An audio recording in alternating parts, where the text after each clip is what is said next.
Hello friends, good morning friends. ఈరోజు మీ ఇంట్లో ఏంటి బ్రేక్ఫాస్ట్? మా ఇంట్లోనైతే 1 మంత్ 2 మంత్స్కి ఒకసారి చేసుకునే రెసిపీ ఇదైతే సూజీ రవ్వతో ఉప్మా. మరి ఇది ఫేవరెట్ కాదు, మరి ఇది నచ్చదు అనేది కాదు, కానీ ఎప్పుడో ఒకసారి చేస్తే అందరు ఇష్టంగా తింటారు. వేడి వేడి ఉప్మా, మామిడికాయ ఊరగాయ మరియు నిమ్మకాయ పచ్చడి, ఈ రెండు పెట్టేసుకొని తింటే పుల్ల పుల్లగా కారం కారంగా వేడి వేడి ఉప్మా చాలా బాగుంటుంది. అలా అప్పుడప్పుడు చేసుకొని తింటాము. మరి మీరు ఎప్పుడెప్పుడు తింటారో కమెంట్ చేసేయండి. ఇక ఈ టిఫిన్ చేసిన తర్వాత ఒక కాఫీ లేదా టీ కంపల్సరిగా తాగాలి కదా. ఇక నేనైతే ఇన్స్టెంట్గా బ్రూ కాఫీ చేస్తున్నాను. అప్పటికప్పుడు 2 సెకండ్స్లలో అయిపోతుంది.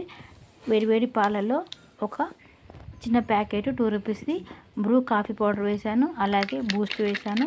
2 కప్పులు కాఫీకి 2 టీ స్పూన్ల షుగర్ వేసాను. ఇది ఈ కాఫీ ఇలా చేసుకొని తాగితే చాలా బాగుంది.